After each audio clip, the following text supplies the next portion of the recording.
दोस्तों आप सबका बहुत बहुत स्वागत है गणेशा वर्ल्ड के इस यूट्यूब चैनल में। तो दोस्तों हमारे ऑब्जेक्ट चल रहे हैं और दोस्तों हमने जो पिछली वीडियो थी उसमें हमने जो ऑर्गेनिक केमिस्ट्री का चैप्टर था हेलो एल्केन और हेलो एरीन उसके हमने ऑब्जेक्टिव कंप्लीट किए थे। और आज की जो हमारी वीडियो है दोस्तों, आज की वीडियो में हमारा जो अगला चैप्टर था एल्कोहल, फिनॉल और ईथर जो हमने कंप्लीट कर लिया है। ठीक है, जितने ऑब्जेक्ट जो हमने जो यूनिट हमने कंप्लीट कर ली हैं अभी तक, उनके हम ऑब्जेक्ट आपको करा दे रहे हैं। और जो हमारी कल से है ना, कल से दोस्तों हमारी नई यूनिट स्टार्ट होगी जो आपका कीटोन और जो है ना कार्बोक्सिलिक अम्ल वाली। ठीक है, मतलब एल्डिहाइड, कीटोन और कार्बोक्सिलिक अम्ल वाली जो यूनिट है वो हम कल से स्टार्ट करेंगे दोस्तों। ठीक है, तो आज क्या कर रहे हैं हम, जो एल्कोहल, फिनॉल और जो ईथर था ना, इसके हम टॉप 25 ऑब्जेक्टिव कंप्लीट कर रहे हैं। ठीक है, जो आपके लिए बहुत ज़्यादा इंपॉर्टेंट रहेंगे आपके एग्जाम के लिए। ठीक है, तो आइए दोस्तों वीडियो को स्टार्ट करते हैं। और हाँ दोस्तों, यदि आप चैनल पे नए हो तो चैनल को जल्दी से सब्सक्राइब कर लो और वीडियो अच्छा लगे तो वीडियो को लाइक करना बिल्कुल ना भूलना। ठीक है, तो दोस्तों करते हैं स्टार्ट इसको। तो दोस्तों यहाँ से हम ऑब्जेक्ट को स्टार्ट करते हैं और ऑब्जेक्टिव नंबर हमारा 1 है। ऑब्जेक्टिव नंबर हमारा 1 क्या है, लूकास अभिकर्मक द्वारा किसका परीक्षण किया जाता है। दोस्तों आपको देखना है, आपने पढ़ा है एल्कोहल के परीक्षण की विधियाँ पढ़ी थी, जिसमें आपने ऑक्सीकरण विधि पढ़ी थी, आपने विक्टर मेयर विधि पढ़ी थी, आपने विहाइड्रोजनीकरण विधि पढ़ी थी और एक विधि आपने पढ़ी थी ल्यूकास परीक्षण विधि। तो ल्यूकास परीक्षण में विधि में हम ल्यूकास अभिकर्मक का यूज़ करते हैं। और ल्यूकास अभिकर्मक किसके परीक्षण के लिए यूज़ होता है, तो वो एल्कोहल के परीक्षण के लिए। तो यहाँ पर हमारा एल्कोहल जो है ना, इसका सही आंसर हो जाएगा। ठीक है ना, चलो हमारे अगले ऑब्जेक्ट पे बात करते हैं। और दोस्तों हमारा अगला ऑब्जेक्ट है जो है ना, इसने बोला है कि फिनॉल का स्वभाव होता है। जो फिनॉल होता है इसका स्वभाव कैसा होता है, मतलब फिनॉल कैसा होता है। ठीक है, तो आप जानते हो जो है ना फिनॉल है वो आपका अम्लीय है। फिनॉल कैसा होता है, अम्लीय, लेकिन जो एल्कोहल होता है वो क्षारीय होता है। तो ध्यान रखना, फिनॉल की बात करें तो अम्लीय लगाना और एल्कोहल की जब भी बात हो तो क्षारीय लगाना। ठीक है ना, चलो अगले ऑब्जेक्ट पे बात करें।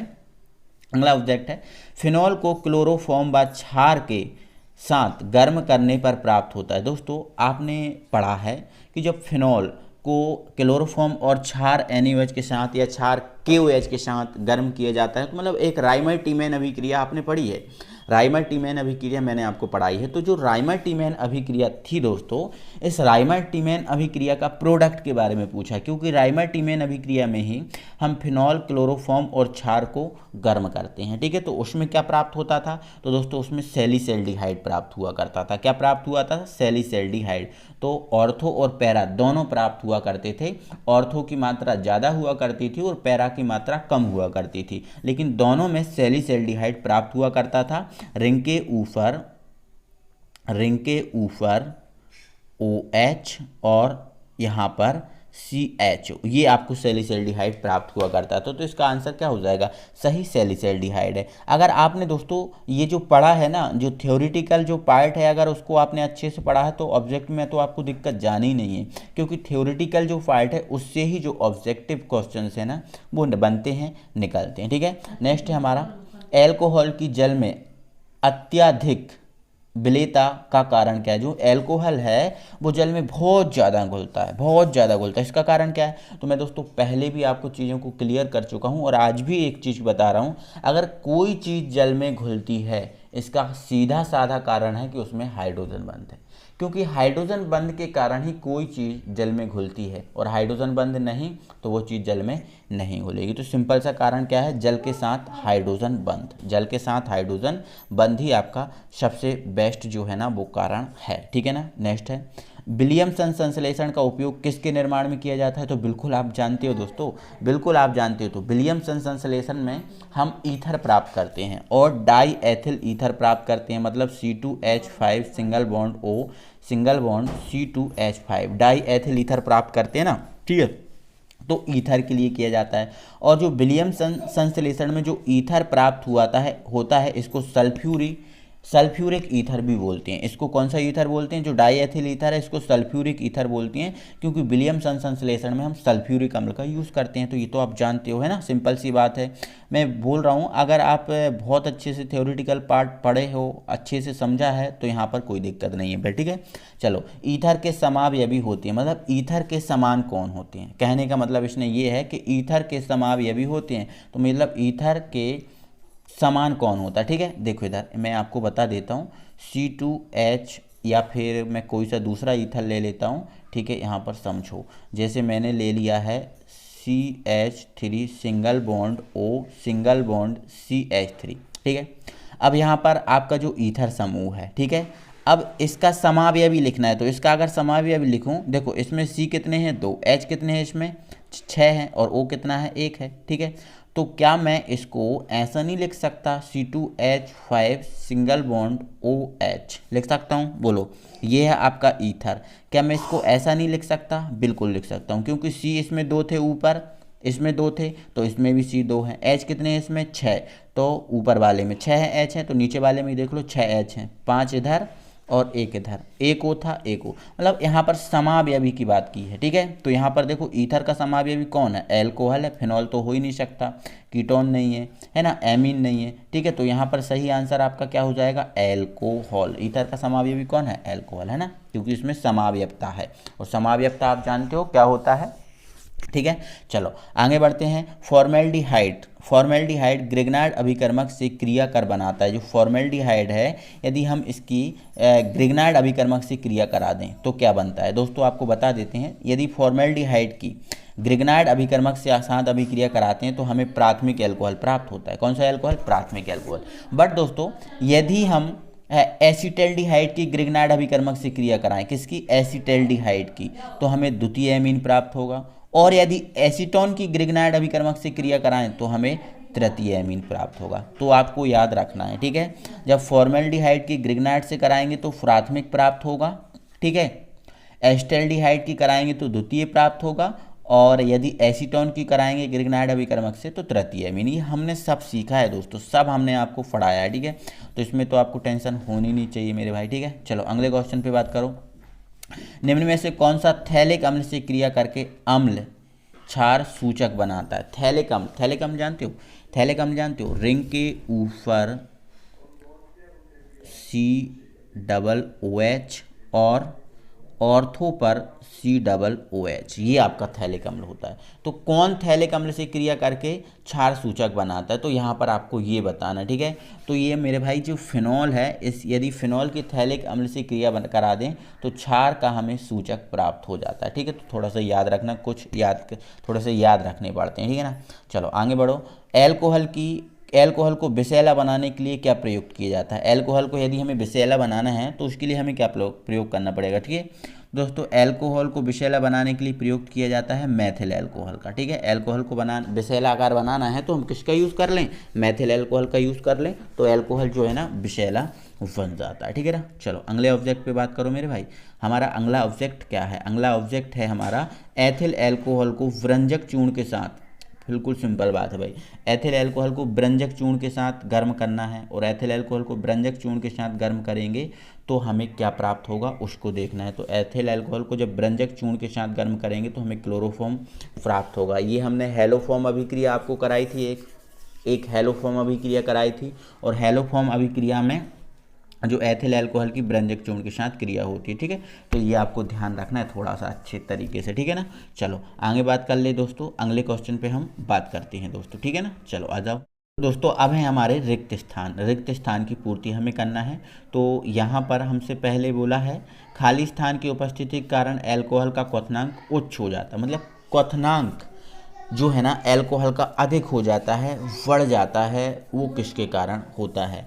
तो दोस्तों जो एल्कोहल होता है इसमें हाइड्रोजन बंध होता है, तो यहाँ पर हाइड्रोजन बंध के कारण ही जो एल्कोहल का जो क्वथनांक है ना वो बढ़ जाता है। अगर हाइड्रोजन बंध ना हो तो एल्कोहल का क्वथनांक कम रहेगा, बट हाइड्रोजन बंध के कारण इसका क्वथनांक बढ़ जाता है। तो इसका सही आंसर हो जाएगा हाइड्रोजन बंध, हाइड्रोजन बंध। ठीक है ना मेरे भाई, ठीक है, चलो इसको आगे बढ़ाते हैं। प्राथमिक एल्कोहल की वाष्प को गर्म एल्यूमिना पर प्रवाहित करने पर, मतलब प्राथमिक एल्कोहल को वाष्प को एल्यूमिना जो है ना, एल्यूमिना मतलब Al2O3, एल्यूमिना ऑक्साइड भी बोलते हैं, एल्यूमिनियम ऑक्साइड भी बोलते हैं। ठीक है, एल्यूमिना पर प्रवाहित करने पर खाली स्थान बनता है, क्या बनता है?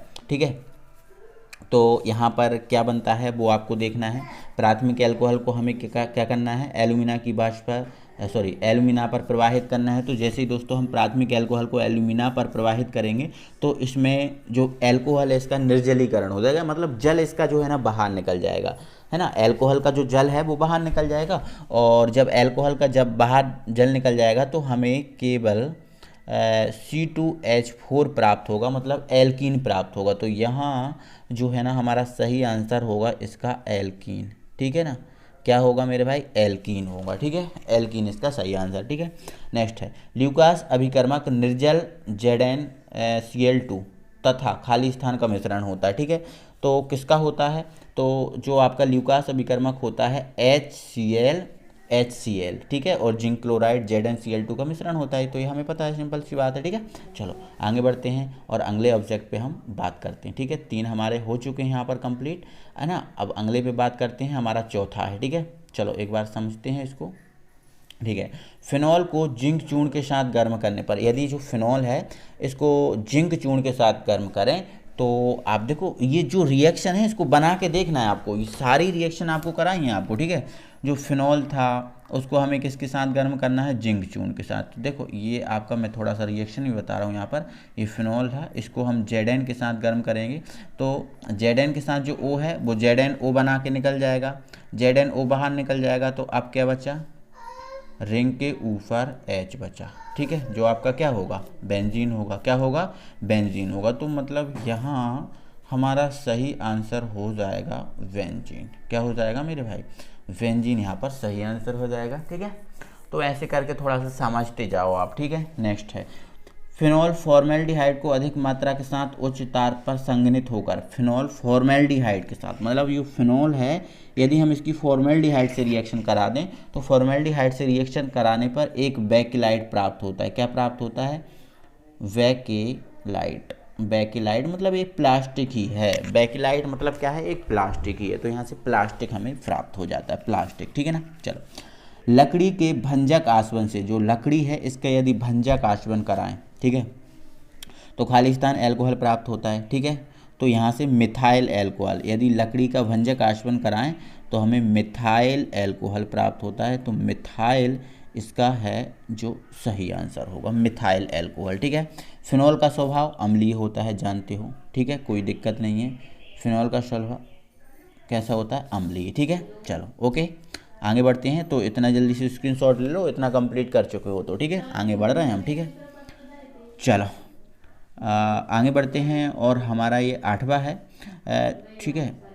ईथर का द्विध्रुव आघूर्ण एल्कोहल से, मतलब जो ईथर है इस, एक सेकंड मेरे भाई, जो ये बोल रहे हैं ईथर का द्विध्रुव आघूर्ण एल्कोहल से कैसा होता है, अधिक होता है, कम होता है, क्या होता है, ठीक है। तो ईथर का द्विध्रुव आघूर्ण एल्कोहल से कम होता है, ठीक है। मतलब कहने का मतलब एल्कोहल का ज़्यादा होता है और ईथर का कम होता है। तो यही बोला है, क्वेश्चन ही इस टाइप का, ठीक है।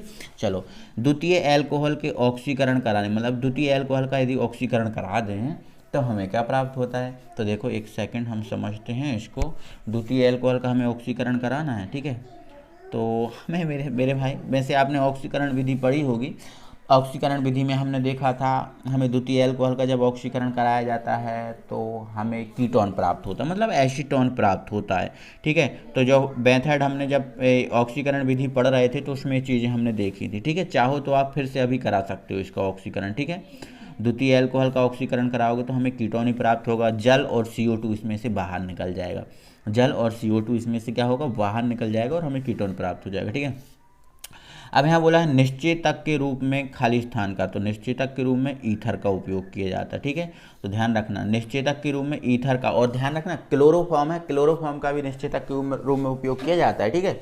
लेकिन जब आए बात की सर कौन सा क्लोरोफॉर्म लिखें या ईथर लिखें, तो आप ईथर लिखना, ईथर इसका सही आंसर है, बेस्ट, ठीक है ना। दोनों ही सही हैं, बाकी दोनों में ये वाला बेस्ट है, ठीक है। चलो आगे बढ़ते हैं और हम एक शब्द में आंसर पे बात कर लेते हैं, और हमारे अब एक शब्द में आंसर है, ठीक है। एक सेकेंड दोस्तों, थोड़ा सा हम इसको छोड़ा करते हैं और आप समझते हैं, ठीक है। बोला है एल्कोहल को पीने से अयोग्य बनाने के लिए उसमें क्या मिला है, मतलब एल्कोहल है इसको पीने से अयोग्य बनाना है, ठीक है ना। तो पीने से अयोग्य बनाना है, या फिर सॉरी ये थोड़ा सा मिस्टेक हो गया दोस्तों, एल्कोहल को पीने योग्य है, आ से आ जो है ना उसको हटा देना है, आ हटा देना है। एल्कोहल को पीने योग्य बनाने के लिए उसमें क्या मिलाया जाता है, तो उसमें प्रीडीन मिलाई जाती है। क्या मिलाई जाती है, फ्रीडीन। तो ये आपका फ्रीडीन इसका सही है ना। एल्कोहल को पीने योग्य बनाना है तो प्रीडीन इसमें मिलाना पड़ेगा, ठीक है। एल्कोहल का निर्जलीकरण पर बनता है, तो अब भी हमने देखा एल्कोहल का निर्जलीकरण कराते हैं, तो हमने देखो अभी एक ऑब्जेक्ट में आया था, उसमें से जल बाहर निकाला था, मतलब एल्कोहल को एल्यूमिना पर प्रवाहित करना, ठीक है, तो एल्कीन बन जाएगी, ठीक है। ईथर का समावयवी होता है, जो ईथर होता है इसका समावयवी अब भी तो हमने किया था, तो ईथर का समावयवी कौन होता है, एल्कोहल होता है, ठीक है, एल्कोहल। अभी ऊपर हमने समझाया था ना एल्कोहल, तो सही आंसर एल्कोहल होगा, ठीक है।